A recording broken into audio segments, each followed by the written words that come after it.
witness of the Orthodox bishops and the Roman Catholic bishops leading us in opening prayer for the rally. I'm very happy to welcome to the podium a friend of mine and a wonderful, wonderful bishop, man of God, Archbishop Joseph Naumann. Archbishop, yes, our friends in Kansas City, you know him well. Archbishop Naumann from Kansas City in Kansas, and he's a member of the Committee of the Pro-Life Activities for the United States Catholic Conference of Bishops. Archbishop Naumann is joined on stage by a delegation of Orthodox bishops and Roman Catholic bishops in offering our opening prayer. Hello. Thanks. Thank you.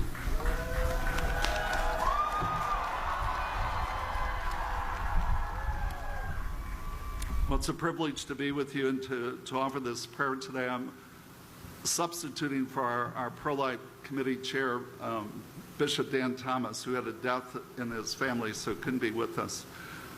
But I just want to say, Jeannie Mancini, she's one of my heroes, and we thank her for her leadership.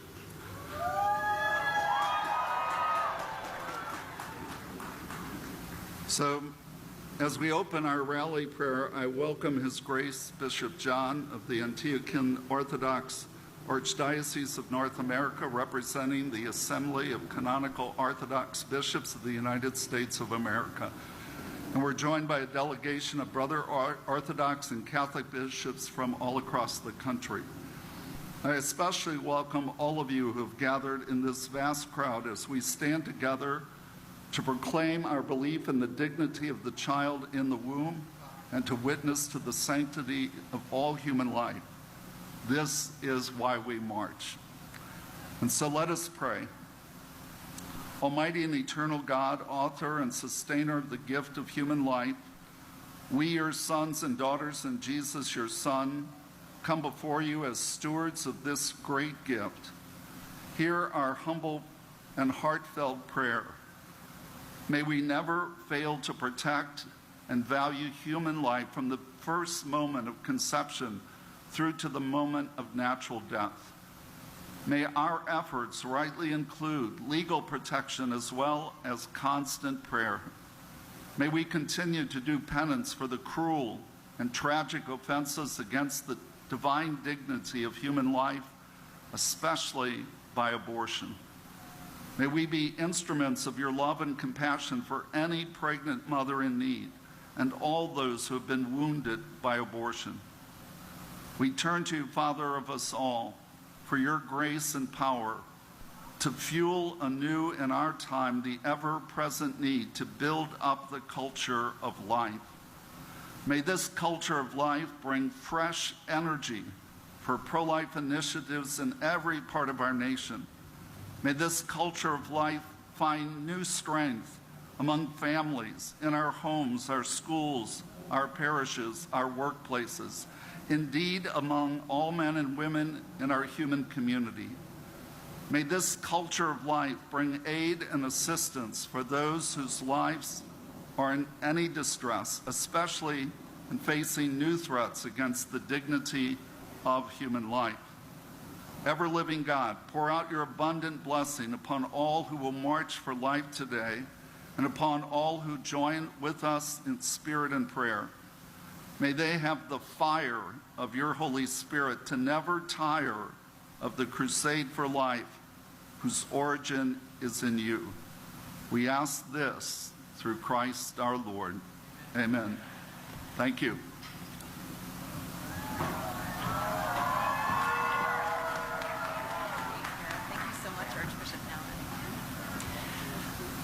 Well, thank you so much, Archbishop Naumann, and our Orthodox and Catholic bishops. We're so very happy, very, very pleased to have you here and grateful. So whether this is your first March for Life or you're a seasoned veteran, and I see some of you out there that are seasoned veterans right in the front row here, but I met many in the hotel this morning that this is their first March for Life. I just really do want to honor you and thank you for making history by being part of our world's largest annual human rights demonstration. You, by being here, are advocating for the poorest of the poor. You're advocating that social justice begins in the womb. Thank you for standing on the right side of history and for being here. We are so very, very grateful. The theme for the 52nd Annual March for Life is life. why we march. It's a very simple reminder of the basic and beautiful truths about why we're all here today.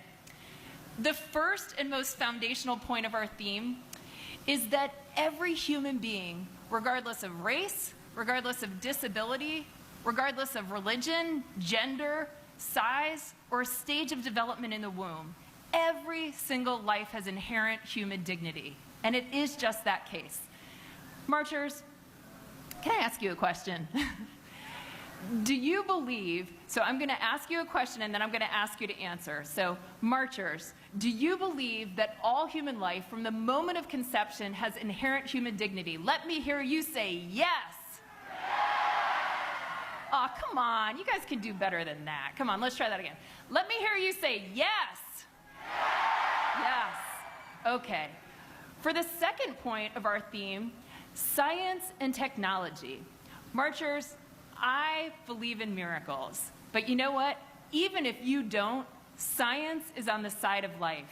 Science shows that life begins at the moment of conception and fertilization. From that time on, we know that a new human life in the womb possesses its own genetically unique DNA and is different from its mother and father. Because of modern technology, we can see at just 6 weeks, expectant parents can view their child's ultrasound and see that a baby's heart is beating. And by 12 weeks, other organs have formed. And these are only a handful of the many moments of gestational development that give witness to the inherent dignity of life that is unrepeatable, valuable, and entirely worthy of our love and protection. So let me ask you, marchers, do you believe that science and technology are on the side of life? Let me hear you say yes.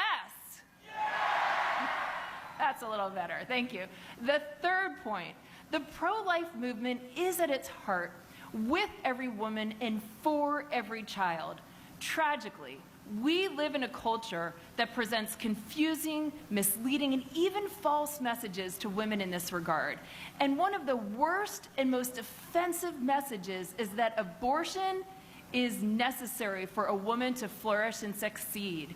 Yet, the tragic reality is that 60% of women who have chosen abortion say that they would have preferred to choose life if they had the requisite financial and emotional support. Women need to know that they are strong and capable, and that the pro-life community will love and support them long after the child is born. And that's why there are well over 3,400 community-based pregnancy care centers across America that help women, thank you, that help women and families who want to keep their children. And a whopping 83% of Americans on both sides of the political aisle support the work of pregnancy care centers. We just saw this week from a Marist poll that came out thanks to the Knights of Columbus. Marchers, let me ask you, will you commit to supporting women who are facing an unexpected pregnancy? Let me hear you say yes. Let's try that one again. Let me hear you say yes. On the fourth and final point of the theme, the power of telling your story. For over a decade, we at the March for Life have used the hashtag #WhyWeMarch on all social media related to the March for Life. Why? Because your stories matter. Your stories can change people's hearts and minds on this issue. At the March for Life, we're in the business of changing hearts and minds. Our goal is to make abortion unthinkable. Your stories will help us reach that goal.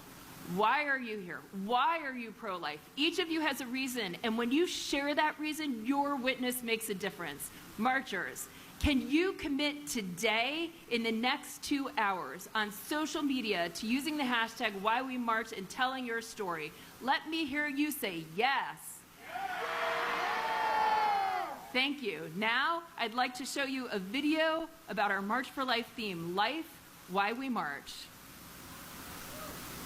Being on the right side of history isn't always popular or easy. Through the third trimester, the bill has the no abortion limit. procedure, the babies were born Pregnancy alive. resource centers are on high alert. Pro-abortionists have firebombed the pregnancy center. When culture is spreading lies about the dignity of life, and it seems like we're in a losing battle, we might feel like giving up.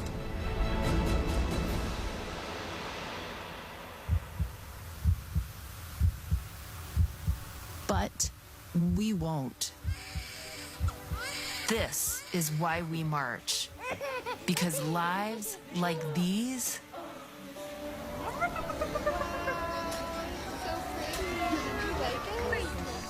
turn into these.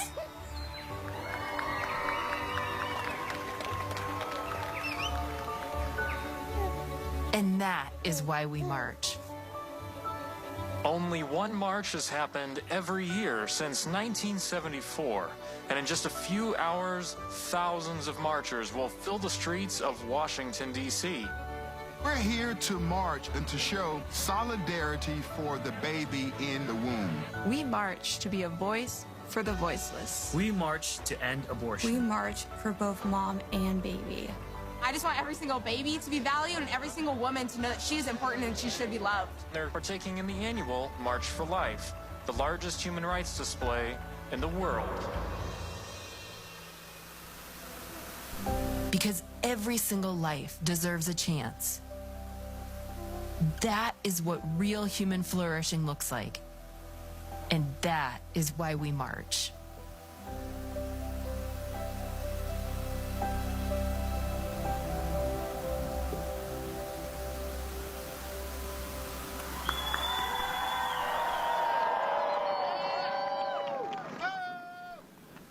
I accepted the position as president of the March for Life in 2012. So this is my 13th March for Life leading the organization. There have been so many opportunities, responsibilities, and challenges that have come with my role. But one of the absolute highlights, something that always gives me joy and hope, is you, the marchers, the advocates, the mothers, and the babies. Your love, your enthusiasm, your courage, your compassion. You have motivated me and our fantastic March for Life team and board. Each year leading this organization, I have felt that God was giving me a vision for what I thought the March for Life should be and could be under my direction. Over the past couple of years, I sensed that the March was at a very good point with so much growth, and that I'd done what God had asked of me in this role, and that it was time for me to explore other paths. I and our board prayed for leadership. We prayed for the new right leader. God has answered these prayers. Over the past few months, I've begun working closely with my successor. She is a woman of strong faith, compassion, conviction for the pro-life cause. Soon after today, the new March for Life president will be Jenny Bradley Lichter. And over the past 3 months, Jenny and I have become great colleagues and very good friends. I am confident that she is the woman meant to lead the March for Life in this next season. And I will stay involved on the board as well. Regardless of who is leading the organization, the March for Life remains steadfast and true, and our goals remain the same. We will continue to provide a place for the real heroes, you all, the marchers, to give public witness here in our nation's capital and throughout the country at our state marches by witnessing to moms and babies. Thank you. When I say that this job has been the honor of a lifetime, words could not possibly express the depth of my respect, gratitude, and appreciation for all of you and for this incredible role. Thank you. Now, I'm very excited to welcome to the podium, and then I'll be back, our new president-elect of the March for Life, Jenny Bradley Lichter.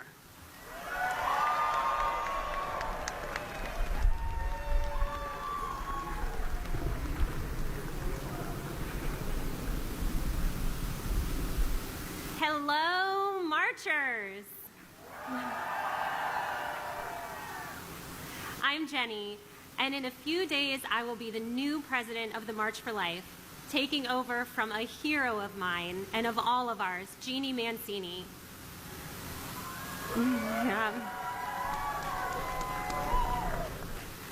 This is my first time standing up here at the March for Life, but it is not my first march. I wonder if there's anyone here who came to D.C. on an overnight bus ride. Well, that was me 24 years ago for my first March for Life. I was a college freshman at Notre Dame. Go Irish, I see you out there. I rode the bus through the night, slept on the floor at a Catholic parish across the river, and had an absolutely amazing experience at the march. Since then, I've been back so many times with classmates, friends, coworkers. Then I started bringing my husband, Brian. Where is he? Here he is. That's Brian. And in recent years, our 3 kids.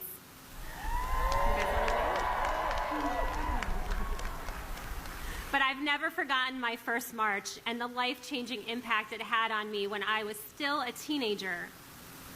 I never could have dreamed on that day that I would eventually lead the March for Life and get to greet my fellow marchers and my friends from up here. I know that in this crowd today there are so many future pro-life leaders, maybe even my successor as president of the March for Life. I know that there are so many current pro-life leaders here, including so many young leaders who witness to people around you about the beauty and the preciousness of every single human life, no matter the circumstances. You are here because you all know that unborn people are people too, and they have a right to life just like the rest of us. You know that the wantedness of a human being doesn't determine our value. You know that it's right and good to stand up for people who are too small to defend themselves. You know that abortion hurts women, that abortion hurts everyone it touches. I call you leaders precisely because you know these truths and you aren't afraid to say them out loud. But lately, many of the loudest voices have been shouting the lie that women need access to abortion. So I want to talk directly to all of the young women here who are being targeted with that message. Ladies, hear this. Loud voices might have told you that being a mother will hold you back, that having a baby at the wrong time will derail your education or your career prospects or even your shot at happiness, that your own future children are the enemies of your flourishing and fulfillment, or that your ability to bear children is your greatest weakness. You might have heard voices telling you that you're not strong enough to be a mom and still follow your dreams, that you're not strong enough, period.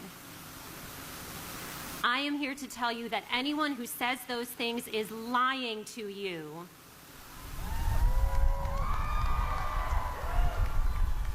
You are strong enough.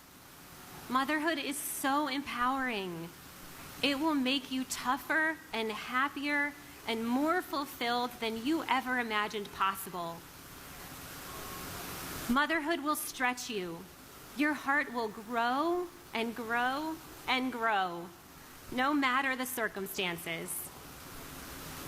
And if you are ever in a situation where you can't care for your baby, you are strong enough to entrust your child to another loving family through adoption. Don't ever let anyone tell you that you aren't. Young men, I want to talk to you for a minute too. Don't let anyone tell you that the way to love the women in your lives is to support abortion, let alone push them towards abortion when things look tough. People are lying to you when they say that your education or your economic security hinges on your right to kill your child in the womb. That is not what you or the women you love need. It will not make you happy. The women you love need men who are strong and confident enough to embrace the beauty and the messiness of life, no matter the circumstances. That's real love and real strength.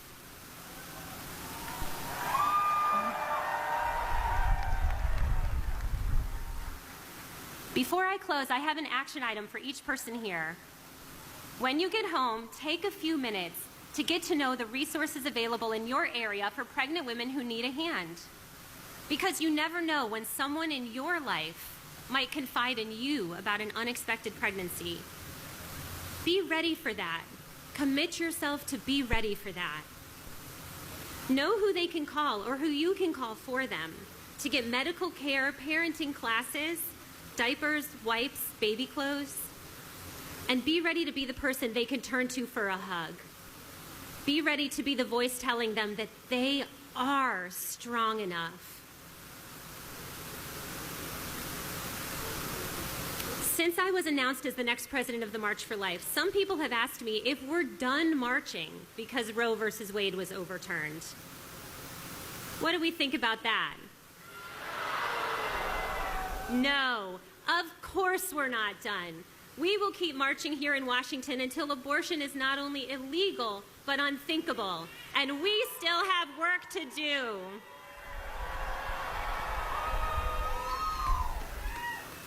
So we are so not done, marchers. I am certainly not done. I'm just getting started here at the March for Life. I will see you all back here next year and every year until every woman and every baby is loved and protected. We will keep marching together. Thank you.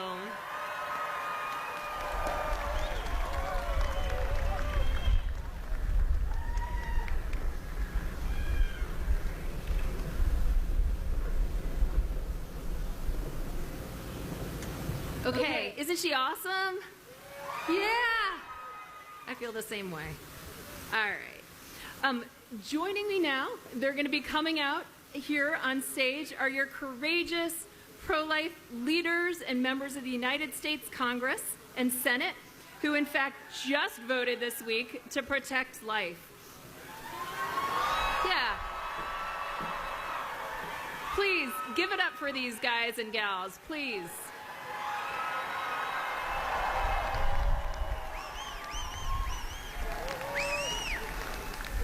I'd like to take a moment to recognize and thank each one of them, not only for marching with us, but for their work protecting both mother and child.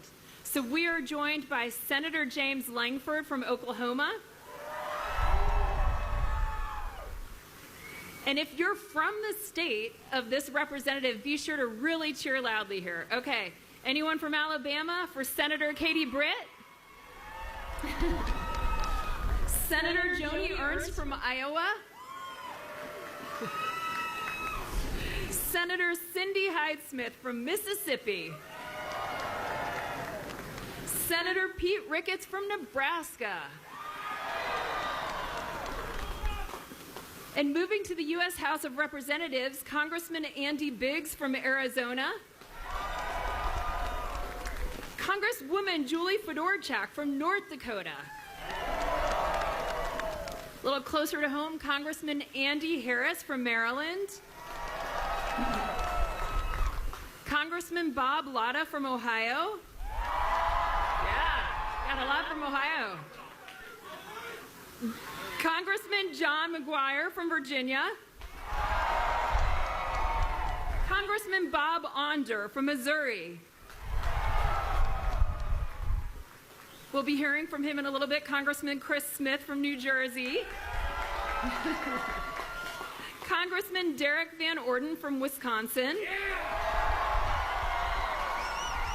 We're also blessed to have among us today Governor Jeff Landry from Louisiana. We are so honored to be joined by these elected leaders who are fighting for life across the nation and on Capitol Hill. I'm also delighted to be joined today by two incredibly dedicated leaders in Congress, Leader Thune and Speaker Johnson. We are honored to have both the U.S. Senate Majority Leader, John Thune of North Dakota,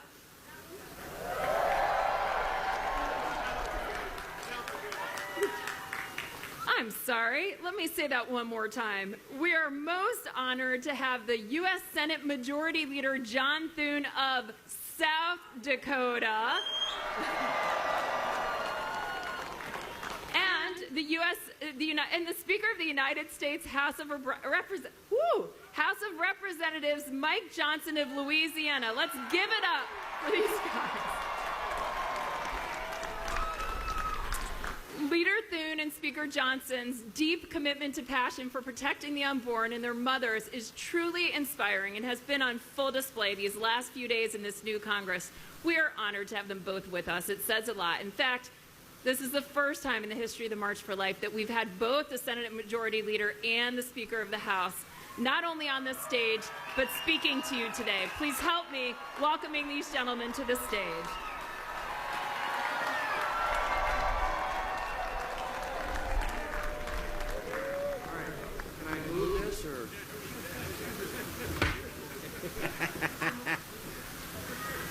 Well, good afternoon, pro-lifers. It feels like a South Dakota day here. Ladies and gentlemen, I am grateful to the March for Life for inviting me to be here with you today. And I am nothing short of inspired looking out at all of you. We stand here today, you stand here today, to bear witness to the beauty and goodness of every human life, to remind people of the great truth upon which our country was founded, that all men and women are created equal and endowed by their Creator with certain inalienable rights, and that among these are the right to life, to liberty, and the pursuit of happiness. And I know that some days fighting for the right to life can seem like an uphill battle. But I want you to look around you today at the tens of thousands of Americans who will march up to Capitol Hill with you today, and I want you to remember, you are not alone. You are part of a great movement, united around the truth that every life is precious, that every human being is created in the image and likeness of God and has infinite value and worth. It says in Psalm 139, you form my inward parts, you wove me in my mother's womb. I give thanks to you, for I am fearfully and wonderfully made, and my soul knows it very well. I stand with you in this fight, and so do many of my colleagues in Congress, and like you, we will continue to work toward a day when the lives of all human beings are protected, even when they're small, even when they're weak, even when they're vulnerable, especially when they're small or weak or vulnerable.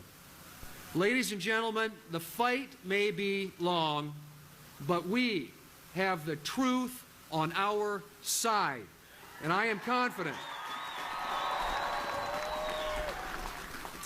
And I am confident that at the end of the day, truth will win, life will win. Thank you for being here today. God bless you all, and keep fighting for life. Thank you.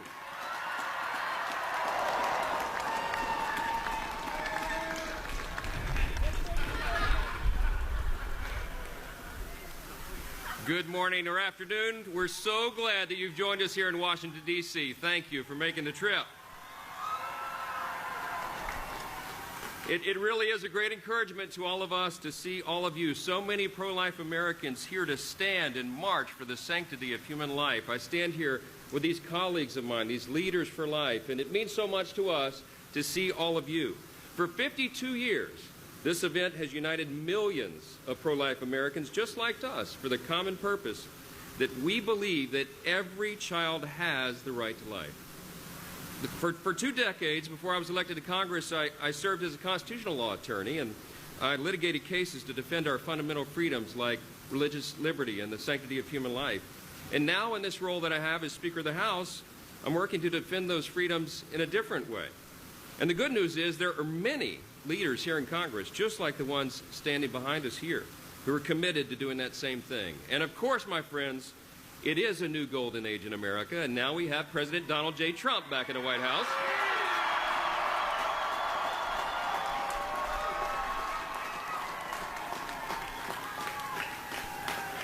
We are entering a new era. That's right. and with Vice President J.D. Vance. They have already... That's right.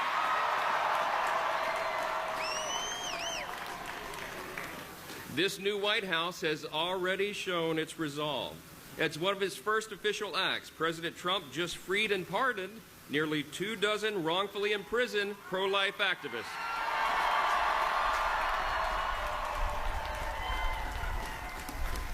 And I don't know if you saw his executive order on gender, but it defines life as beginning at conception rather than birth. And in Congress just yesterday, the House passed the Born Alive Survivors Protection Act. It is a matter, that's right, it's a matter of basic humanity to ensure that a child who survives an abortion attempt should be cared for as he or she is lying on the table gasping for breath. But I am so sad to tell you that only one House Democrat joined us in voting for that bill. It's incredible, really, but it demonstrates just how important events like this today are. My friends, House and Senate Republicans are committed to protecting innocent life. We will do it. As we near the 250th anniversary of our great nation, we remember that at the heart of our grand experiment in self-governance is the recognition of the right to life, as Leader Thune just said.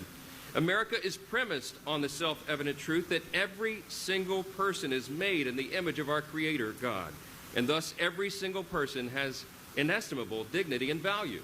And your value is not related in any way to the color of your skin or what zip code you live in or what you do for a living. Your value is inherent. It is given to you by God. Well, that's right. What we need today is a new generation of leaders and activists like William Wilberforce and Frederick Douglass, men and women who will courageously use their voices to defend others. You, my friends, are part of that generation, and together we are rebuilding a culture of life, and it begins now.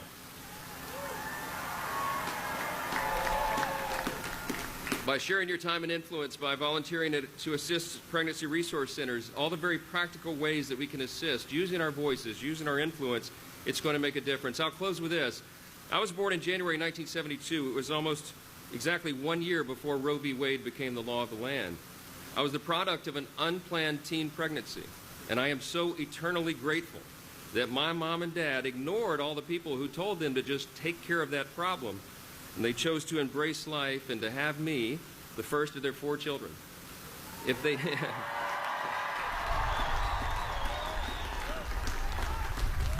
It's a simple fact, a very simple fact. If they had not done that, then I would not be here. And I often wonder who else we have missed and what those individuals might have contributed to our society and our world. But they were just never given the opportunity.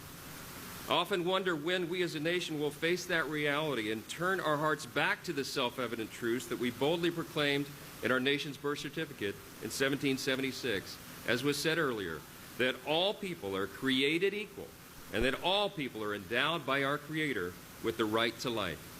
Let's keep working to ensure that more eyes are opened, that more people will embrace those timeless truths, and that all children will be allowed the incomparable gift of being born. Thank you for being part of this movement and this noble cause. God bless this march, and may God bless the United States of America. Thank you.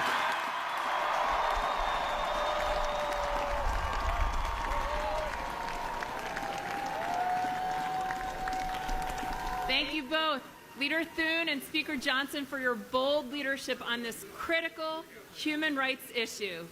Thank you for prioritizing legislation that will save babies who survive attempted abortions in every state across the nation. We, the pro-life movement, had a very important win in November in Florida, largely thanks... I think you know what's coming here. So largely thanks, or I should say who's coming here, largely thanks to Governor Ron DeSantis.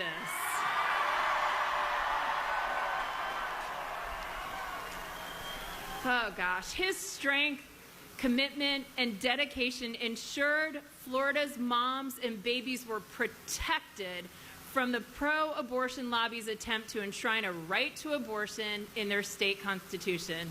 Folks, let's give a warm welcome to Governor Ron DeSantis and First Lady Casey DeSantis and family. Welcome.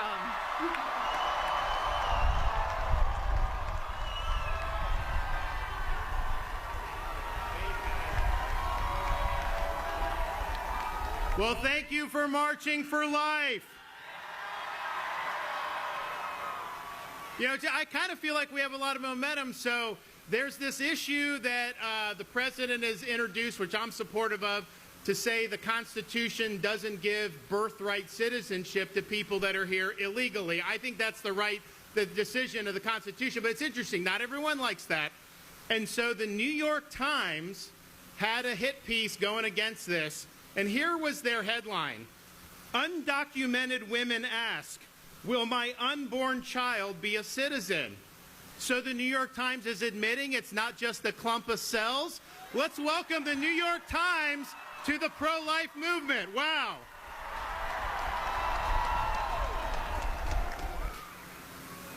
Here is what you should be asking your elected officials to do on the issue of the sanctity of life. Show courage in defense of the unborn. That's what we need from the people that we elect to the office. The sanctity of life does not depend on poll results. It doesn't depend on which way the wind is blowing. It's an enduring truth, and it represents the foundation of our society, which in our original founding document, which we will celebrate next year, the Declaration of Independence, declared that we hold these truths to be self-evident, that all men are created equal, and we are endowed by our Creator with certain unalienable rights, beginning with the right to life itself.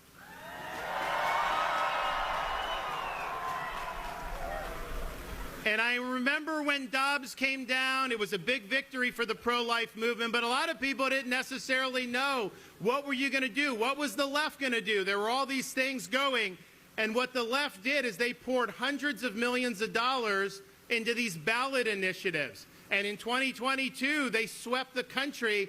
I think they won every single ballot initiative in favor of, many times, abortion on demand until birth. So we then, in 2024 cycle, we were facing in Florida one of these initiatives in our state, and it was very deceptively worded. But when they polled it, 75% of Floridians were in favor of it. Even though the language was misleading, they got it on the ballot. They put $120 million into enacting this as part of our Constitution. The media was behind them 100%. Now, this would have been the most radical amendment in the nation. It would have led to 40,000 abortions in Florida every single year, and would have made Florida the epicenter for abortion tourism, because we're in the Southeast, which is the most pro-life part of the country. So the stakes were very high here. Now, most elected officials, they'll say, look, what's on the ballot is not their issue. Like, people can decide, and they wash their hands of it, and they walk away. But, you know, I remember a great man once said, the only thing necessary for the triumph of evil is for good men to do nothing. So we were not just going to sit around in Florida and do nothing. We had a responsibility to lead the charge and to do something that most people said was impossible: defeat a pro-abortion ballot measure in a state who, quite frankly, does not necessarily have overwhelming pro-life sentiment. And so this was very difficult, because what the pro-abortion side does, they don't tell the truth. They rely on a blizzard of lies to try to be able to enact these things. So if you turned on TV in Florida last fall, you were told that Florida's heartbeat bill somehow didn't allow pregnant women to get health care when they had a miscarriage, or all these other things, which were bold-faced lies. They never made the case as to why you should have elective abortions on demand up until 9 months. They never made that case. They were focusing on running commercials that were lying about what we were doing in Florida. So this was difficult because, you know, people see it on TV and they think it's true. So this was all hands on deck. So we decided we had no choice but to dig in and lead, that we had all these lives that depended on this. So we raised millions of dollars. We mobilized activists, not just in the state of Florida, but around the country to come and help in Florida. And many of you were part of that. We pressured our elected officials to get involved. We barnstormed the state. I had physicians against Amendment 4. We had survivors of abortion talking against Amendment 4. You name it, we did it. We even mobilized our state agencies, and we ran public service announcements dispelling the lies that were being told about Florida's heartbeat bill. But we were doing this, quite frankly, against the tide of public opinion. The wind was in our face. The wind was not in our backs. But you know, it's easy to lead when the wind's at your back. Anybody can do that. The question is, when those things are, when you have all the odds stacked against you, are you going to dig in and are you going to do what's right? And I'm proud to say that we defeated this radical pro-abortion amendment. And we were the first state in the United States to ever defeat one. But here's one of the lessons. We were told since Dobbs by people, political consultants, pundits, many people that are more establishment Republicans, that standing for the right to life was somehow terrible politics, you wouldn't get elected, all this other stuff. Well, I can tell you I'm proof that that's not true, because when Dobbs was overturned, I ran on a pro-life platform on the Heartbeat Protection Act, and I won the largest victory that any Republican has ever won in the history of the state of Florida.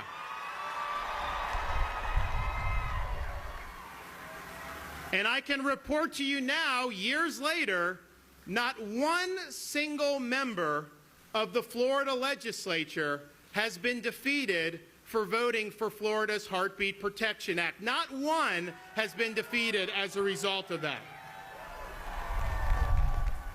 And even more so, to show you the politics isn't what they say, since I signed Florida's heartbeat bill a couple years ago, we have gained 800,000 registered Republicans on the Democrats since we signed the legislation.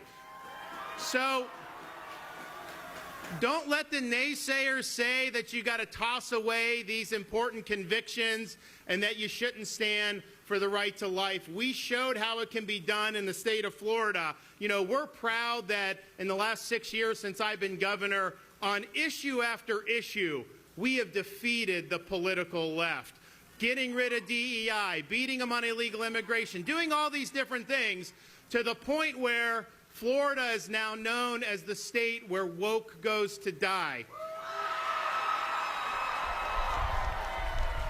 But let me tell you, since we were able to beat Amendment 4, Florida is not only the place where woke goes to die, it's the place where babies go to live. Thank you. God bless you. Keep up the great work.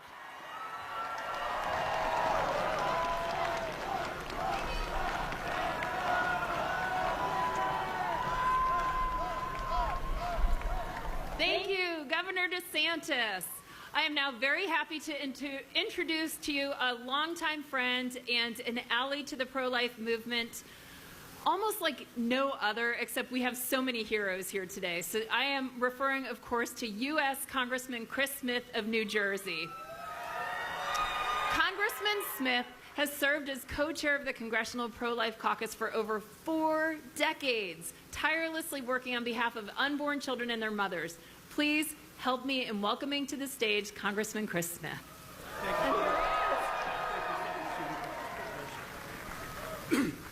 Ginny, thank you so very much, and Jenny, thank you. The March for Life Committee, what an amazing march, and you do it with such just power. And all of you here today, thank you so much. You know, I met my dear wife, Marie, 52 years ago in the pro-life movement. So to you young people, it can become a dating service.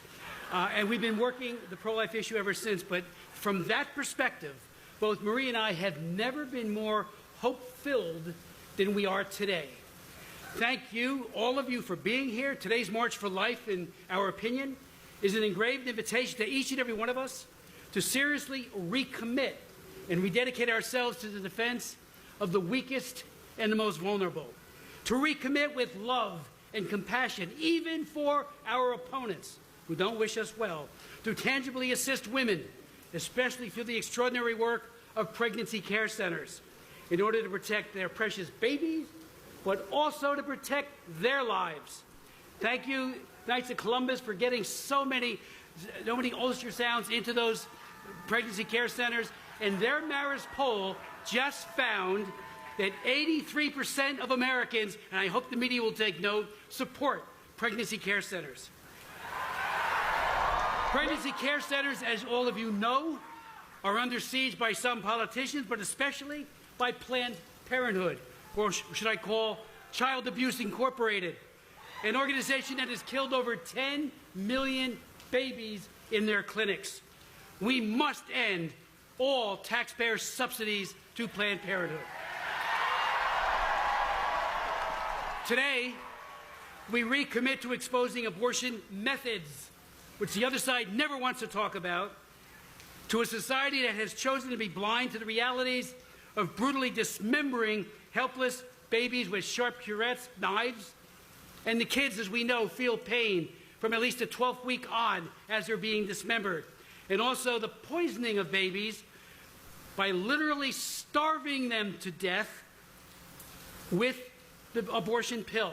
I asked the Secretary General of the United Nations in a meeting, Gutierrez, in my office, do you know how the pill works? Because the UN and the WHO, they're all handing it out all over the world. I said, it starves the baby to death. I'm all into world hunger, mitigating it. I've offered 2 bills that passed the House on global food security. He says he's for that too. And yet they're starving little children, and then many of those kids are literally flushed down the toilet.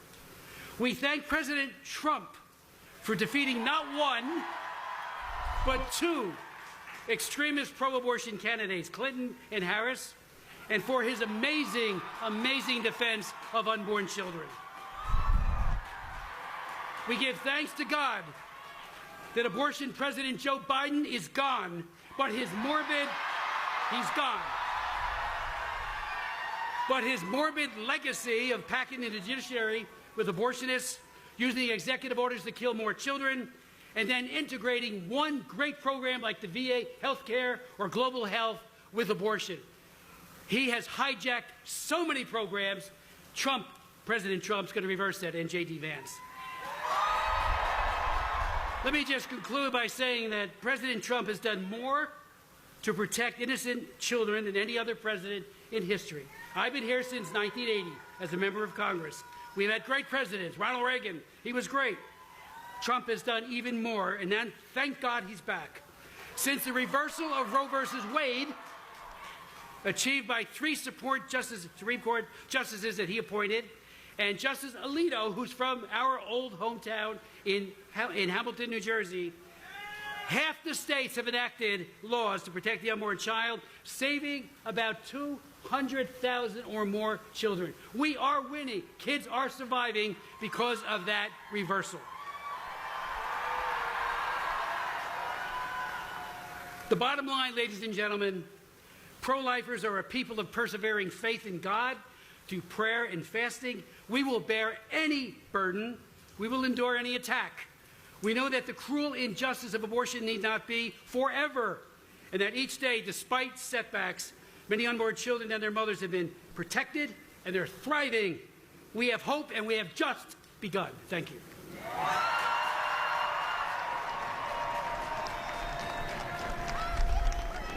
Thank you, Congressman Smith. Next up, we have 3 inspiring women who will take the podium. First up, we will hear from Lila Rose, author, podcast host, and the president and founder of the pro-life organization Live Action. Following Lila, we will hear the courageous testimony of Dr. Catherine Wheeler. Dr. Wheeler, a certified OBGYN physician who serves on the board of the American Association of Pro-Life OBGYNs. And then last, but definitely not least, we will be joined here at the podium by our youngest speaker today, Miss Hannah Lape. Hannah is a student at Wheaton College and president of Wheaton's Voice for Life Student Pro-Life Club. Help me welcoming to the stage Lila, Dr. Wheeler, and Hannah.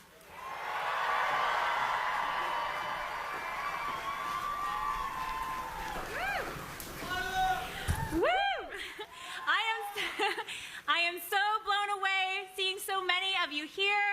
I am incredibly honored, and I am so excited.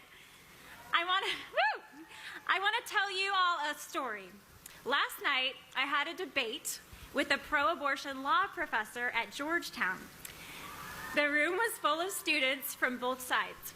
Reflecting on my remarks on my way home, I wondered if I had made any impact on those future leaders.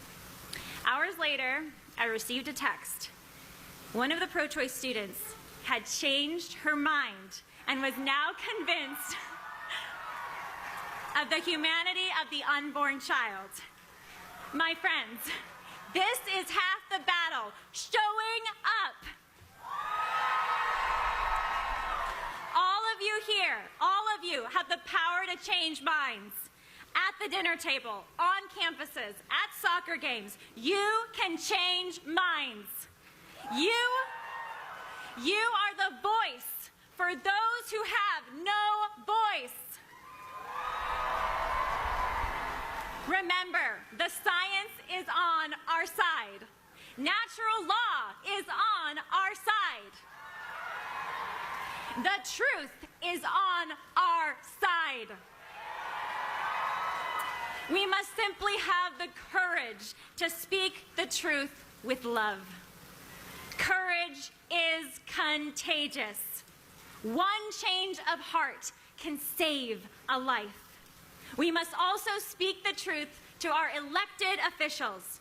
We can start by demanding that they defund Planned Parenthood. It's time.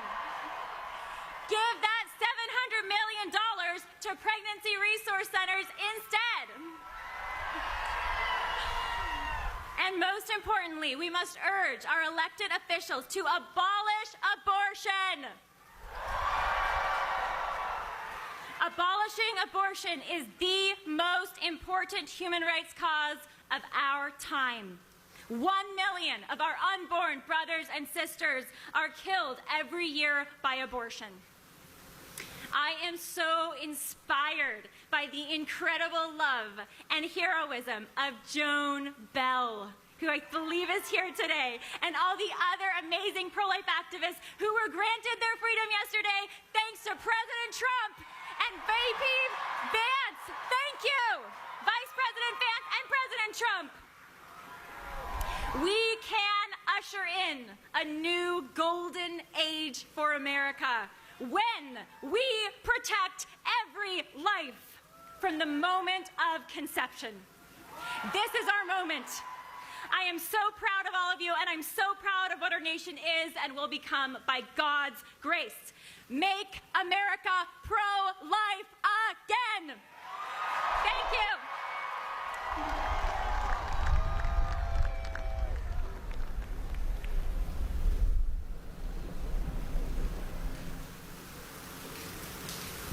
Ooh, I'm taller. Have you ever looked back and thought, well, I shouldn't plan any of this for my life? Yet life has a way of getting you right exactly where you need to be. I never planned to be an OBGYN. I never planned to be a mother. But then in medical school, I had an unplanned pregnancy. First thing I thought was, my life and my career are over, because isn't that what they tell us women? But the first person I told said, you're going to be an amazing mother. That's amazing. And more women need to hear that. So I immediately fell in love with this little one. Couldn't believe the love and the miracle of getting to grow a baby. My first rotation back after having my first child was OB. And there I was in the room watching my first birth and just falling apart weeping at the beautiful miracle of life. It became a passion for me. I was absolutely hooked. It was my greatest joy right underneath having my children. But then I went to residency, and in residency, I was introduced to abortion, specifically for babies with special needs that we would have called birth defects and anomalies. And we were told in that situation, it's a woman's right to choose. You're not here to judge. If you care about women, this is one of the things that we do in medicine. So for the first time, we didn't talk about the baby or healing. We instead talked about terminating and ending. And for the first time, we completely disregarded and actually intentionally took the life of one of our patients. That was the way I thought about abortion as I did them, that I was helping women. Until one day, and I can't tell you what happened, why, but suddenly the blinders came off. And for the first time, I actually saw the baby I was about to kill with horror. And for the first time, I actually felt the evil presence in the room of what was behind abortion. Somehow I did that abortion. I don't know how. I never did another abortion in my life. And it's been a long road to become 100% pro-life. Yes, thank you, God. You know, my patients always told me the truth about abortion. They told me about how abortion harmed them, about their regret. They would cry to me about their abortions. But when I went to the literature as now somebody who believed in God and knew the horrors of abortion, I found that tragically they had been lying to me. But my patients told me the truth. I had somebody ask me on an airplane once, how in the world, when you've done something that horrible, do you even get up? And I'll tell you, I came to know Jesus, and I came to know his love. Thank you, God. I came to know his love and forgiveness. And so only because of Jesus can I stand up in front of you today, and only because of Jesus can I tell people the dignity, the humanity, and the amazing miracle of babies, and that abortions not only take innocent lives, but they harm women too, and they harm all of us. So I am here today. If you've had an abortion, as an abortionist, I want you to know how sorry I am. And I know that there are people listening who've participated in abortion in some way who don't yet know love and forgiveness, and that you don't have to carry this burden anymore. And to you I say, please contact me. I would love to talk with you, the American Association of Pro-Life OB-GYNs. And this is why I march. Life is an incredible, beautiful miracle, and God's grace is available for every single one of us. God bless you.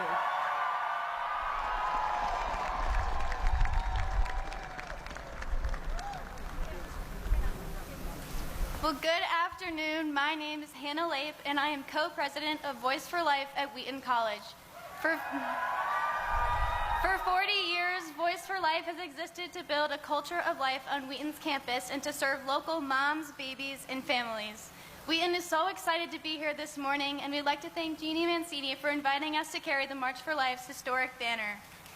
In 1970, Planned Parenthood committed its first clinical abortion in Syracuse, New York, only blocks away from the hospital where I was born in 2002. This abortion was the first in a decades-long genocide that has taken the lives of 65 million boys and girls in the United States alone. With these 65 million, we mourn too for their mothers. If the abortion industry truly cared for women, it would admit the lethal danger of abortion drugs. It would stop leveraging public confusion for political gain, and because abortion is never medically necessary, it would offer both patients in every pregnancy life-affirming care, mom and baby. Today, we affirm that the pro-life generation will not rest until every single abortion facility in our nation closes its doors for good. We will march until every child is protected by federal law, until abortion is unthinkable, and until every pregnant woman receives excellent prenatal care. With the new administration and the fall of Roe v. Wade, the next 4 years of America's history will be defined either by courage or by cowardice. Abortion is not a states' rights issue to be ignored. It is a fundamental human rights crisis weighing on America's shoulders. Our country cannot be great until the preborn are protected and are protected the right to life. Our confidence in the sanctity of all human life from conception runs deeper than civic responsibility, however. It is a timeless gospel truth. We have the assurance that Jesus Christ is the same yesterday, today, and forever. The risen King who sits in glory at the right hand of the Father is the same humble servant who took on flesh in Mary's womb. He was fully God and fully zygote, fully embryo, fully fetus, fully infant, fully child, and fully man. And so, we celebrate today that every preborn child is knit together in the image of God, and we ask our nation to defend their constitutional right to life. not just for those who are healthy, wealthy, wanted, convenient, or expected, but for every child. Tens of thousands strong, we are a voice for life, and we will speak until heaven meets earth, when death shall be no more. Thank you.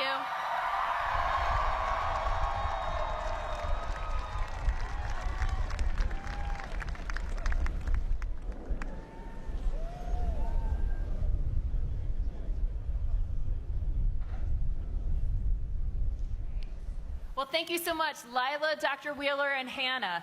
Next up, we have two more inspiring speakers. First up is Beverly Jacobson, joined by her daughter, Verity. Beautiful. Verity is so beautiful. You will see. Beverly will share what inspired her to begin her nonprofit, Mama Bear Care. Following Beverly, and I should say Beverly's husband is also joining her up here. Following Beverly is Josiah Presley, another incredibly inspiring story. I can't wait for you to hear his testimony. I'll leave it at that. So please give a warm welcome to Beverly and to Josiah.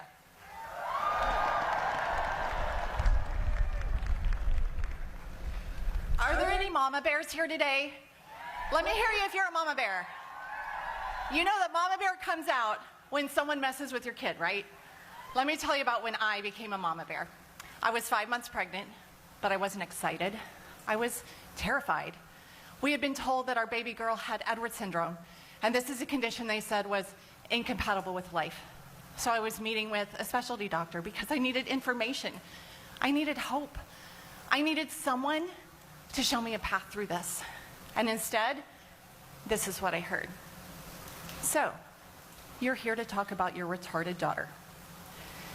He went on to say that if she survived, she would be a drain on the family, mentally, emotionally, and financially. Well, let me tell you, Mama Bear woke up. And something changed in me that day. And it changed the course of our whole journey. Because as Mama Bear rose up, so did hope. A fierce love swept over me, driving me to find the tender care that my baby needed. And look, Verity is here with us today. She is about to celebrate her 8th birthday. Yeah. She is such a gift from God. Now, I'm not going to sugarcoat anything. This has not been an easy journey. But as we began to find our new normal, we started reaching out to other families who were on this journey. And over the last few years through our nonprofit ministry, we have been building an army of mama bears rising up to fight for these precious kids. Because these mama bears are told over and over that abortion is the logical next step after they get a prenatal diagnosis. But these mama bears need hope. They need to know that there are people and resources to help them. And most of all, these mama bears, they need to know that their baby bears are a gift from God who deserve to be celebrated. I want to invite you to join the Mama Bear movement. You can learn more and get connected with our ministry at mamabearcare.org. And this is where we advocate for fierce love and tender care. So why do I march for life? I march for life because Verity deserves to be celebrated. Why do we all march for life? Because we know that every mama bear and every baby bear deserves to be celebrated. Thank you.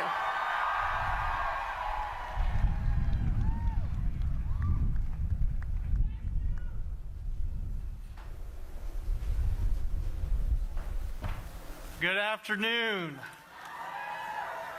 On behalf of the Abortion Survivors Network, I want to thank you all for being here today. I'm adopted from South Korea, and 2 months into my birth mother's pregnancy with me, she decided to have a DNC abortion. This is a type of abortion where the doctor goes into the mother's womb and rips the baby apart and brings them out in pieces. At the time, they thought everything had gone according to plan and they sent her home. But it wasn't until a few months later that she realized that the abortion had actually failed and I was still very much so alive. At this point, I was kept and born later on that year. I lived in a foster home for 13 months and then was adopted into the Presley family and raised here in the States. This journey has been a long journey. This journey has been a difficult journey, but this has been the journey that God has placed on my life. And today I march to be a voice for those who are voiceless like I was all those years ago. Today I march because when I was unseen and devalued, my God had a different plan. And today we march to declare what our Creator has already declared, that all human life is valuable because it is created in the image of God. And I don't want you to miss this powerful point today. Today, it's not powerful. It's not a moving day because of us few up here on the platform. Today is a powerful day because of each and every one of you, because of each and every one of us.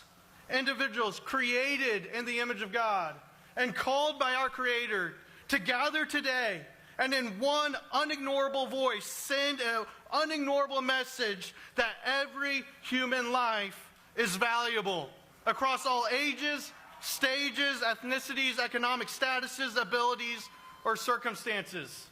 I leave you with this. In Matthew 5, Jesus, he says this, "You are the light of the world. A city set on a hill cannot be hidden.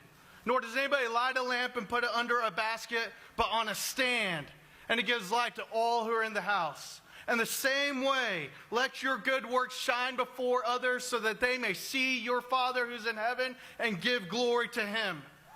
Today, we are shining brightly. And may we continue to shine every day for the glory of our Creator. Thank you, and God bless.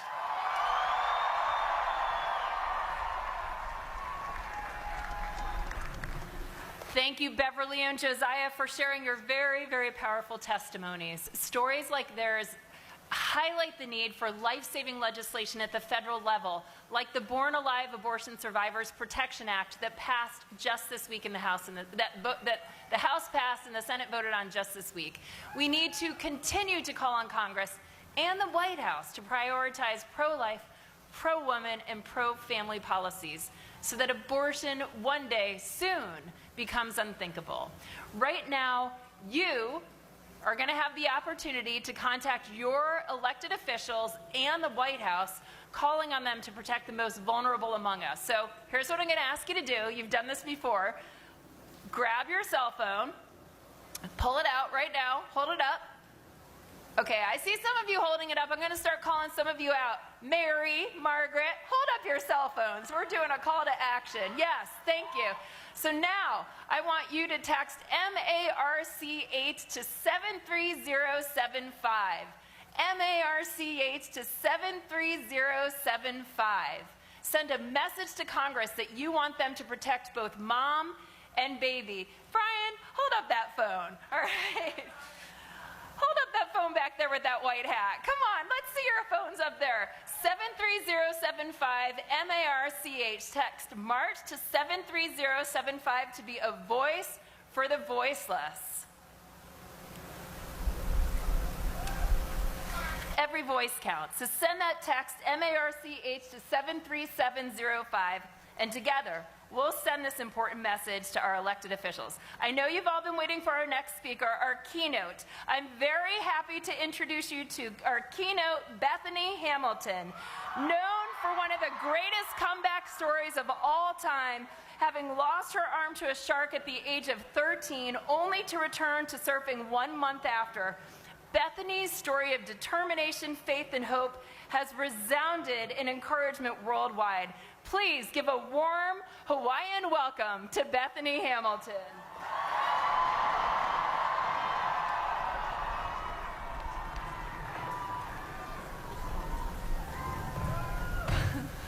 Aloha! Woohoo! We are here to celebrate life, the God-given beauty of children and life and the next generation. Oh, my life has had many turns that I couldn't have foreseen or planned myself. And I think all of us have that at one moment or another. But at just 13 years old, when I lost my arm, I thought, I can't surf with one arm. My life felt upside down, confusing. I felt like everything was chaotic. I didn't know what my future held. I needed hope. Someone came alongside of me and gave me hope that I could surf with an arm. They gave me a hint of inspiration that I could do it. And that gave me the courage and bravery to do what I hadn't seen anyone else do, surf with one arm.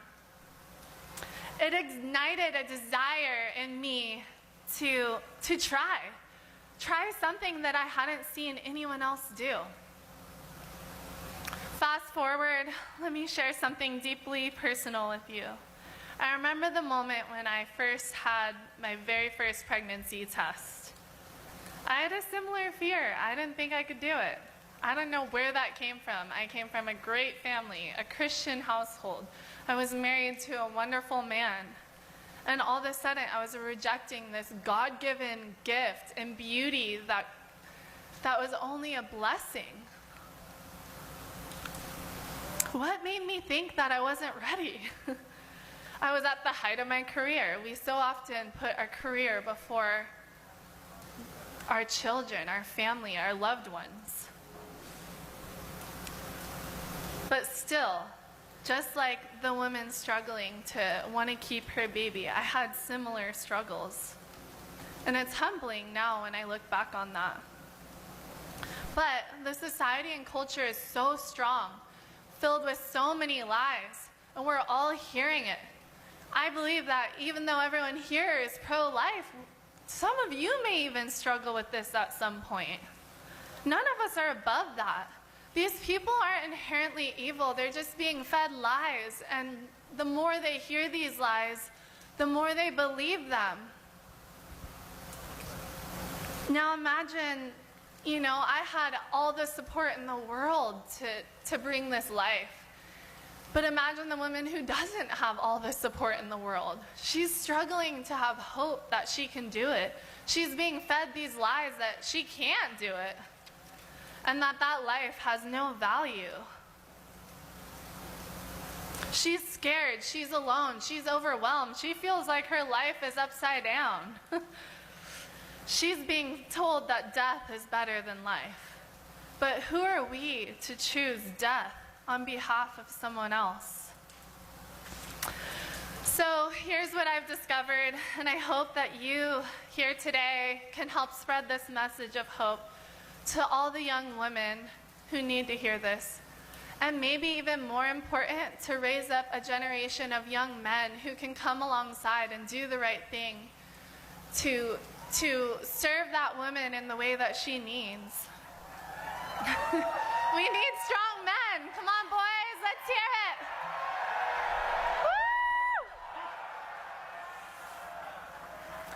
Woo! Now, being a mother of 4, they are my greatest joy, the most beautiful blessing. They are the high of my every single day.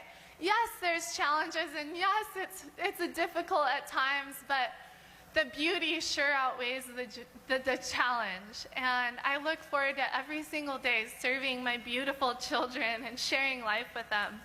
Children are true wealth, and they are truly the greatest blessing that God has to offer us, alongside of His grace. And so today, as we rally around a cause that God has called us to protect life and to love our neighbor, to come alongside of that young man and woman who are thinking of choosing death, to be that person to bring them hope. When I lost my arm, someone came alongside of me and gave me hope. They reminded me of God's love and that maybe there was more to my life, and who knew what was possible. And so these women, they need hope. They need encouragement. They need light in their life. And we as a society need to combat the lies that are being fed to them each and every day. Get strong on social media, because the truth is, this is where everyone is being fed these lies. And so, to all the women who feel like they're not ready for this, let's be a reminder to them to be willing to try and to put themselves out there, to do what seems impossible. Children are heritage from the Lord. Blessed is the man who fills his quiver with them. So, As we march for life, the greatest gift of all. Let us send a message of hope and love to the moms and mothers-to-be and to the fathers, that they too can say to themselves, I don't need easy, I just need possible. Thank you, and aloha.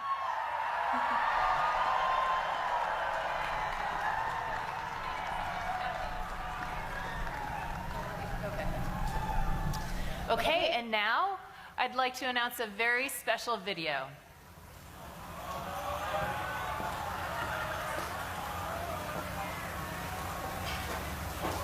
Hello to everyone at the March for Life. It's a pleasure to speak to you from the beautiful Oval Office. That's where we are right now, the magnificent Oval Office. And thank you for turning out once again to show your extraordinary love and compassion for the unborn. Each year, Americans of every age, color, and background travel to our nation's capital by the tens of thousands to stand up for precious little babies who cannot stand up for themselves. I am proud to be the first president ever to have joined you in person. As you know, this annual march started 52 years ago on the first anniversary of the disastrous ruling known as Roe v. Wade. That unconstitutional decision took power away from the states and the voters, kicking off 50 years of division and anger. But thanks to your tireless work and devotion across 5 decades, that historic wrong was set right 3 years ago. I was so proud to be a participant. 6 courageous justices of the Supreme Court of the United States returned the issue to the state legislatures and to the people where it belongs. It became a vote of the people. In my second term, we will again stand proudly for families and for life. We will protect the historic gains we have made and stop the radical Democrat push for a federal right to unlimited abortion on demand up to the moment of birth and even after birth. Think of that, after birth. And some people want that. Can you believe it? We will work to offer a loving hand to new mothers and young families, and we will support adoption and foster care. We will protect women and vulnerable children. Under my leadership, a reformed Department of Justice will finally investigate the radical left attacks on churches and crisis pregnancy centers, and we will bring perpetrators to justice. We will get them to justice one way or the other. I will also end the weaponization of law enforcement against Americans of faith, and I'm releasing the Christians and pro-life activists who were persecuted by the Biden regime for praying and living out their faith. I just signed that document, and they're being released. One such American was Paula Harlow. At 75 years old, Paula was sentenced to 2 years in prison after praying outside of a clinic. That's why she was sentenced to 2 years. That's what happened under the Biden regime. In her sentencing, the judge mocked her Christian faith while her husband pleaded to be thrown in jail with his wife, fearing she would die alone behind bars. This week, it was my honor to grant a full and complete pardon to Paula and many others who were the victims of this horrific weaponization. Never again will religious persecution be allowed to happen in America. To all of the very special people marching today in this bitter cold, I know your hearts are warm and your spirits are strong, because your mission is just very, very pure, to forge a society that welcomes and protects every child as a beautiful gift from the hand of our Creator. Thank you for never losing hope and never giving up. Thank you for your tremendous support. God bless you, and God bless America.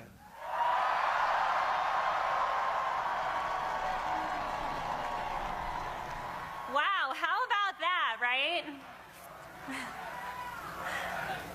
Let's say. I heard President Trump tell a reporter this morning that he would be watching the March for Life today. So let's let him hear our gratitude for those strong pro-life policy commitments.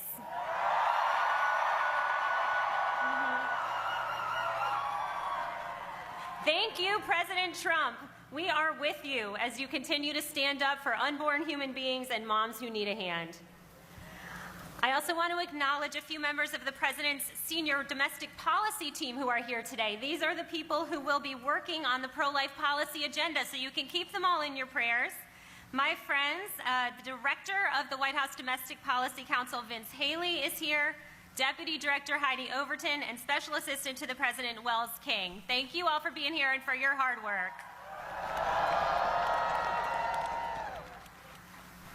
Well, last time I was on this stage, I said I was just getting started, and I'm looking forward to seeing you all back here next year. It is now my honor to introduce to you someone else who is just getting started, and who I certainly hope will be back here marching with us again in years to come. In his first public event since he took the oath of office just a few days ago with his beautiful young family by his side,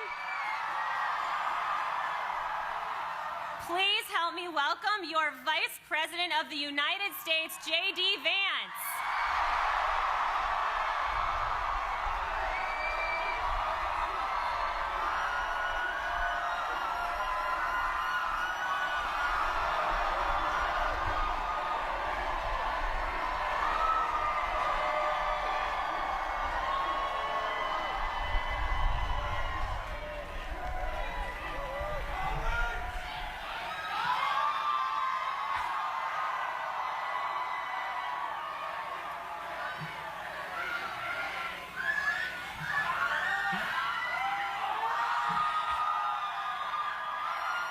Let me say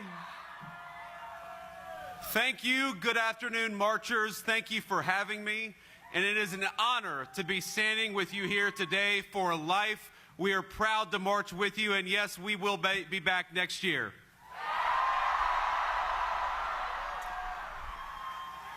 The excitement, the passion, the unwavering conviction that every single person here on the National Mall clearly feels. It is deeply moving to me and means more to President Trump and I than I could possibly say. For over a half century, this march has united tens of thousands of Americans from all walks of life to rally for the cause of life in our nation. It is the single largest gathering in the world to celebrate our movement, the victories we've fought so hard for, and yes, the victories yet to come.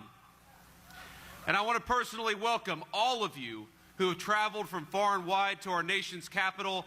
Thank you for your dedication, and it is an incredible crowd, and it's great to see you today.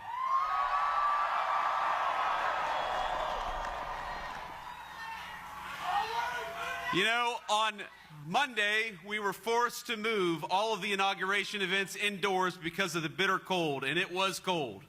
But you guys, and it's cold today, here you are outside in an especially frigid January. And I don't think I've ever seen such a joyful crowd out here, particularly during this time of year.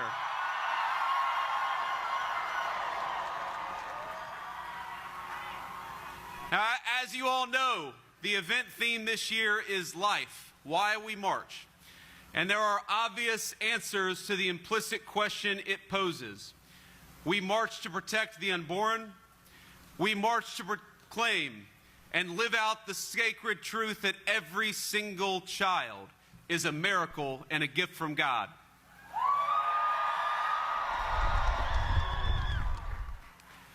Now, each time Usha and I welcomed our own children into the world, we saw firsthand the indescribable beauty of new life, and yes, as you can see, sometimes the behavioral challenges that we had on Monday, but they were good. They were good. And watching all three of our kids grow, learn, and become who they are today has been the single greatest blessing of our lives. Now, every parent here knows that feeling, that awe at a newborn child. It is our responsibility to cherish and to protect it. But thinking about the question of why we march, there are also some subtler, but equally more important answers to that question that I want to reflect on today. Now, the task of our movement is to protect innocent life. It's to defend the unborn, and it's also to be pro-family and pro-life in the fullest sense of that word possible.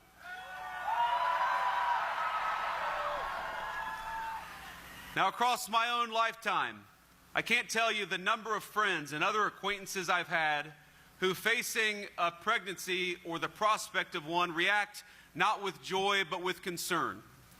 They wonder, how can they afford it?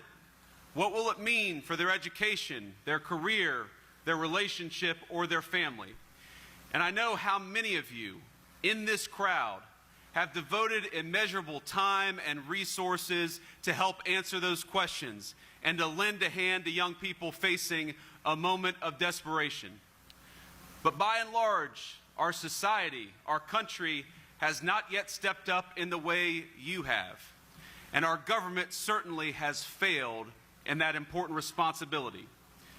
We failed a generation not only by permitting a culture of abortion on demand, but also by neglecting to help young parents achieve the ingredients they need to live a happy and meaningful life. A culture of radical individualism took root, one where the responsibilities and joys of family life were seen as obstacles to overcome, not as personal fulfillment or personal blessings.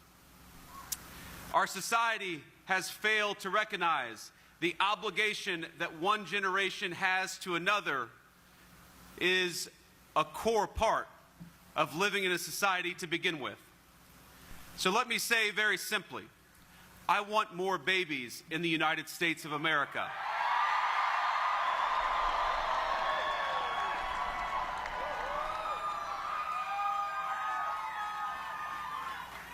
I want more happy children in our country. And I want beautiful young men and women who are eager to welcome them into the world and eager to raise them.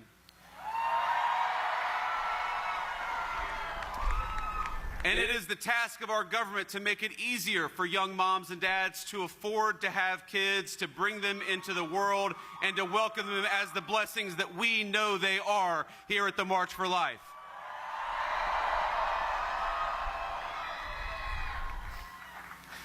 Now, it should be easier to raise a family, easier to find a good job, easier to build a home to raise that family in, easier to save up and purchase a good stroller, a crib for a nursery.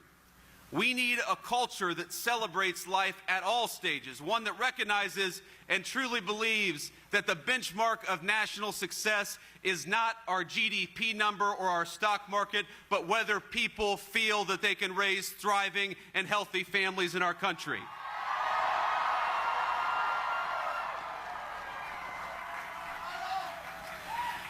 And that brings me back to where we stand today. Earlier this week, President Donald J. Trump stood in the Capitol Rotunda and took the oath of office, becoming not just the 45th, but now the 47th President of the United States, and I know all of you helped. With the inauguration on Monday, our country faces the return of the most pro-family, most pro-life American president of our lifetimes. Now, this is the man who delivered on his promise of ending Roe, giving us a monumental, earth-shattering decision in Dobbs. The man who appointed hundreds of pro-life judges dedicated to defending the constitutional liberties of all Americans. And the man who supported pro-family policies like doubling the child tax credit, which happened during his first administration and which we're going to do so much more on in the second administration. Now he's back, and we're going to do it again.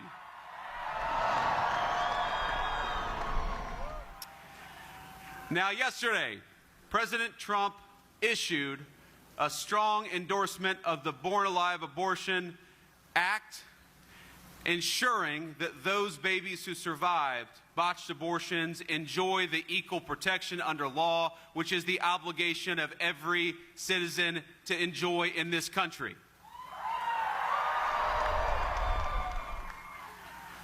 With his return to office, no longer will the federal government direct FBI raids on the homes of people like Mark Houck and other Catholic and Christian activists who are fighting for the unborn every single day.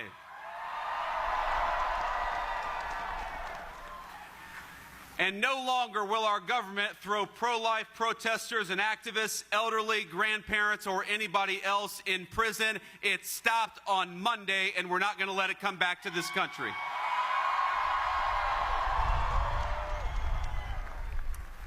Instead, and I know you all saw the news, the 47th president has already issued pardons to those unjustly imprisoned.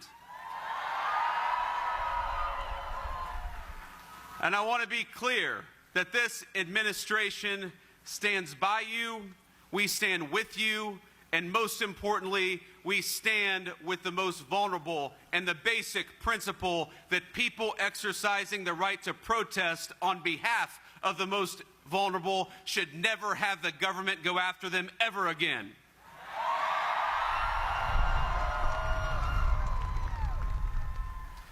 Now, the crowd assembled here in this incredible national mall provides an extraordinary example for our nation.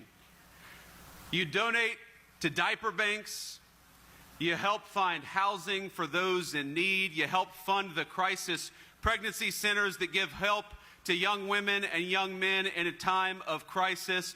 You guys are the beating heart of the pro-life movement, and you have saved many lives already, and you're going to save more again.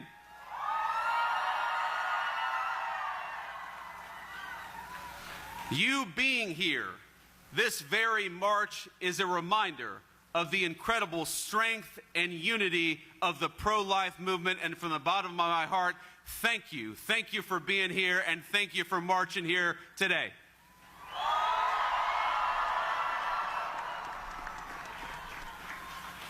And most importantly, in your works, you remind us that the March for Life is not just a single event that happens on a frigid January day. The March for Life is the work of the pro-life movement every single day from this point forward.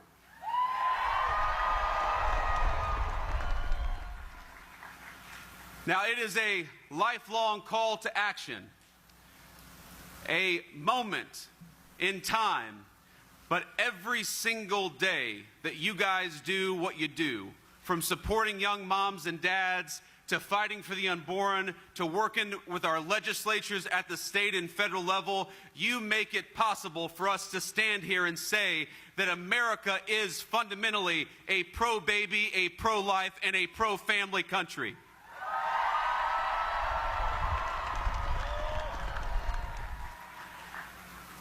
Now, I hesitate to give you all advice because I can see there are young and old people who have been in the pro-life movement, some of you for longer than I've even been alive, and I'm grateful to you.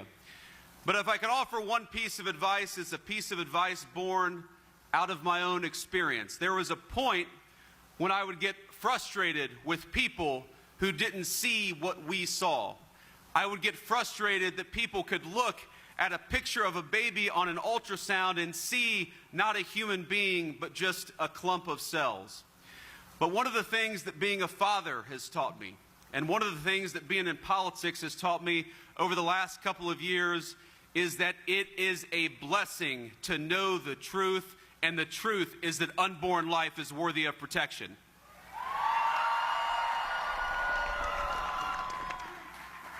So please go forth, not with frustration, but with joy.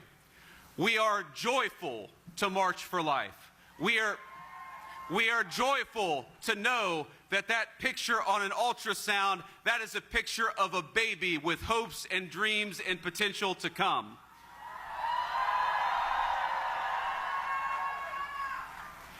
It is a joy and a blessing to fight for the unborn, to work for the unborn, and to march for life. God bless you all, and thank you for having me. It's an honor to be with you.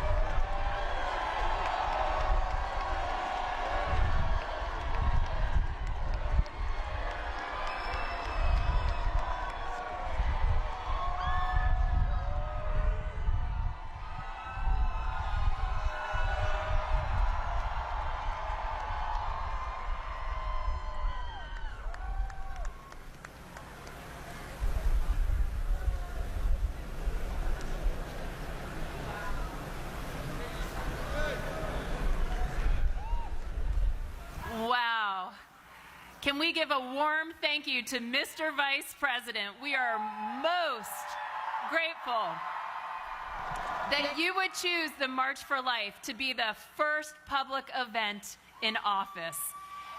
Joining us now to lead us in prayer is the Reverend Dr. Matthew Harrison, President of the Lutheran Church Missouri Synod.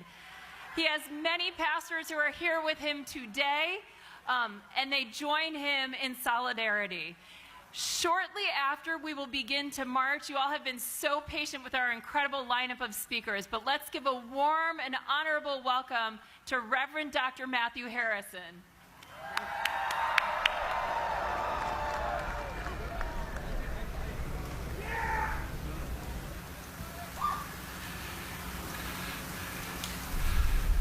Why do we march? Because the blood of Jesus Christ, God's Son, cleanses us from all our sins. Why do we march? Because many consciences in America have died. And we believe in resurrections, and we say, Lazarus, come out! Have I got my guys coming? Have I got my homies? They tell me my homies are coming. We are the pro-life Lutherans. The LCMS. And we have a doxal. They're not coming. So, the God of peace, who brought again the dead from the God of peace, who brought again from the dead our Lord Jesus, the great shepherd of the sheep, by the blood of the eternal covenant, equip you with everything good, that you may do his will, working in us that which is well-pleasing in his sight, through Jesus Christ, to whom be glory forever and ever. Amen. Let's rock and roll.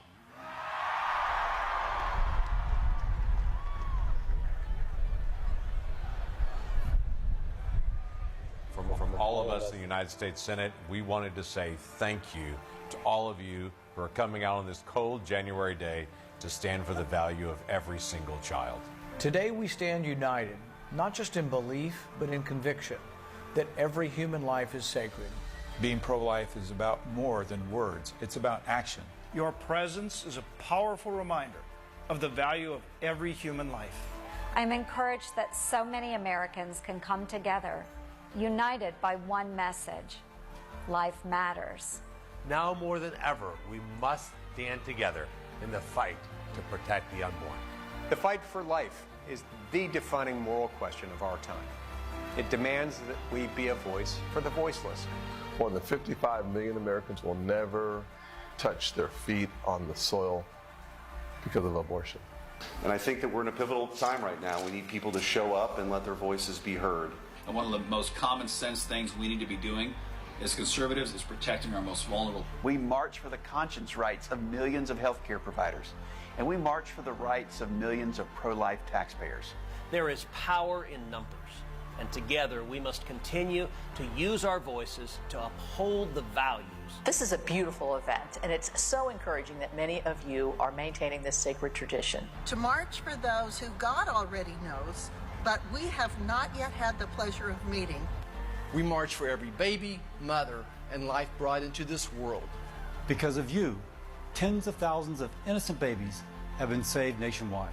Together we can improve health care, support new moms, and honor the dignity of every human life. Your advocacy is turning the tide of our country so that mothers and unborn children can receive the support that they deserve. I'm proud to be pro-life, pro-woman, and pro-family. I'm proud to stand with you and fight for pro-life, pro-family policies. There's no greater cause than giving a voice to the voiceless. The miles of progress that we've won were achieved inch by inch and step by step. Children are the most precious gift in the future of our great nation. I know there is no greater gift than being a parent. You remind us that our pro-life movement is about love and compassion. Working together, we can defend life and empower women. And let's continue to fight for the unborn, for the sanctity of life, and for the dignity of our most vulnerable. But it's because of you that I am inspired, that we can create a culture from coast to coast that both values and protects life. Just know that you have my gratitude for your incredible courage, for standing up for the most fundamental right of all, the right to life. Your efforts have helped enact policies that respect the value of every person, especially vulnerable mothers and children. We thank you for that. We thank you for your commitment. Thank you all for standing up for what we believe in. And thank you for everything you will continue to do to fight for the rights of the unborn. I'm with you, and we continue to work for life. Thank you. Every life matters, and you're showing it by being here today. God bless all of you, and God bless the mothers and the unborn babies. God bless you in your stand. Thank you for your witness, your courage, and your tenacity. Keep on lifting up your hearts in prayer. Keep on lifting your voices in the public arena. And keep on marching for life. Let's continue moving forward, united in our mission to protect and support every life. Every single child, born and unborn, is valuable. Valuable in the sight of God and valuable to all of us. Thank you for coming out to be able to march for life. Thank you, Senators. And as we're beginning to line up for the March for Life, we have a few last things happening. First, I'd like to thank Pastor Harrison for that beautiful prayer. The March for Life is committed to building a culture of life not just here in our nation's capital, but in communities across our country through our state march program. Our ongoing efforts to build a culture of life require significant resources. Your support today will empower us to expand our reach, to inspire more men and women like you, and to defend the most vulnerable citizens in this country, the unborn. For those of you who are watching live and for those of you who are getting ready and lining up to march, I can't tell you how much we would appreciate your support of the March for Life. Your support of the March for Life will help us to be able to do more state marches. We would be so very grateful if you would consider today making a financial gift of $20 by texting GIVE, G-I-V-E, to 73075. G-I-V-E to 73075. Together we can make a difference in every state, one step at a time. And to tell you just a little bit more about our state marches, our very own Senior Director of the State March Program, Erin Getz, will join us here on stage shortly. And here she is. Thank you, Jeannie Mancini, my incredible president of the March for Life. Can we hear it for her last March for Life as president?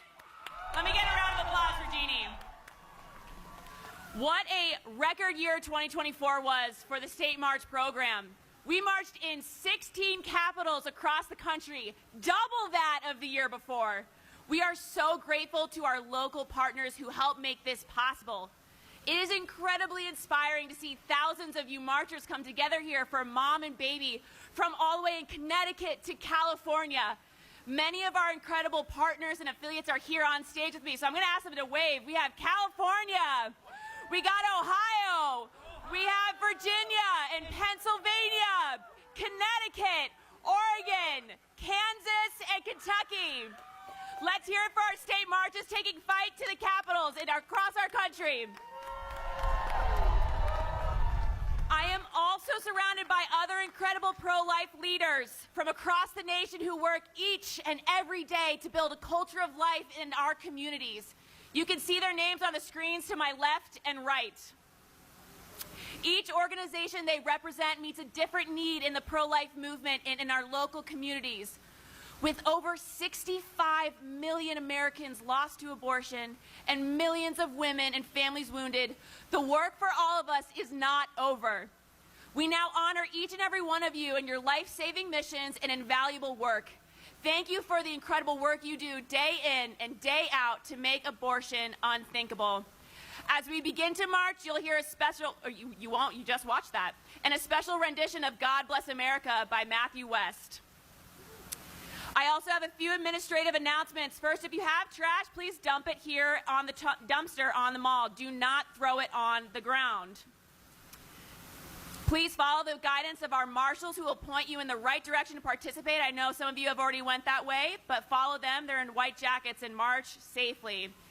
Now, are you ready to march? With Roe versus Wade gone, our mission continues. We will keep being a voice for for the voiceless. We will keep mobilizing in the states. We will keep uniting here in D.C. And we will keep marching for life. And we will keep speaking out until abortion is both unthinkable and illegal, until the day that abortion is no more. Now is the time. Let's march. Thank you, everyone. God bless America, land that I love. Stand beside her and guide her through the night with a light from above. From the mountains to the prairies, to the oceans wide with foam. God bless America, my home, sweet home. God bless America, my home, sweet home.